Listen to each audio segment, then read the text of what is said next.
দেশে কর্তৃত্ববাদী শাসন প্রতিষ্ঠায় হাসিনা সরকার দুর্নীতিকে হাতিয়ার হিসেবে ব্যবহার করেছিল বলে মন্তব্য করেছেন দুদক সংস্কার কমিশনের প্রধান ডক্টর ইফতেখারুজ্জামান। সোমবার রাজধানীতে এক আলোচনা সভায় এমন মন্তব্য করেন তিনি। এ সময় নির্বাচন ব্যবস্থা সংস্কার কমিশনের প্রধান বদিউল আলম মজুমদার বলেন, গুড গভর্নেন্স প্রতিষ্ঠা করতে সবার সাথে দরকার সুষ্ঠু নির্বাচন। বিস্তারিত মাহি হাসানের রিপোর্টে। রাজধানীর আগারগাঁওয়ে বিআইসিসির কার্নিভাল হলে সুশাসন বিষয়ে 2 দিনব্যাপী আলোচনা সভার আয়োজন করে নাগরিক প্ল্যাটফর্ম।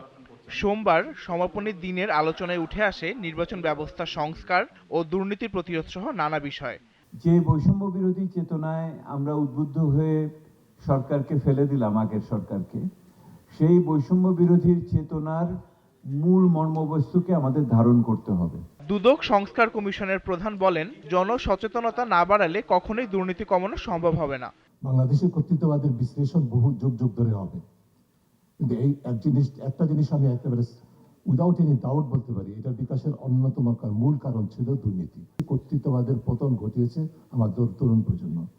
তরুণরা যেটাকে ঘৃণা করে গ্রহণ করতে চায় না, সেটাকে পরাজিত করে, এটা কিন্তু দৃষ্টান্ত আমরা বহুবার পেয়েছি, এবারও পেয়েছি।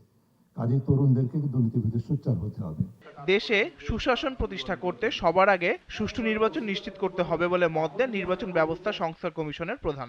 গুড গভর্নেন্স শুরু হয় কি দিয়ে? নির্বাচনের মাধ্যমে, সুষ্ঠু নিরপেক্ষ নির্বাচনের মাধ্যমে।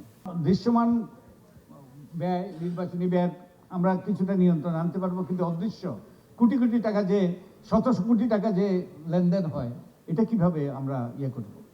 এটা কিভাবে নিয়ন্ত্রণ করব? এবং এটা যদি নিয়ন্ত্রণ করতে হয়, তাহলে আমাদের রাজনীতিবিদদেরই এই দায়িত্ব নিতে হবে। ছাত্র জনতার গণ অভ্যুত্থানে স্বৈরাচার শেখ হাসিনা সরকারের পতনের মাধ্যমে দেশে সুশাসন প্রতিষ্ঠার সুযোগ সৃষ্টি হয়েছে উল্লেখ করে রাষ্ট্র সংস্কারে সবাইকে ঐক্যবদ্ধভাবে কাজ করার আহ্বান জানান বক্তারা। Mahi Hasan, GTV news, Dhaka.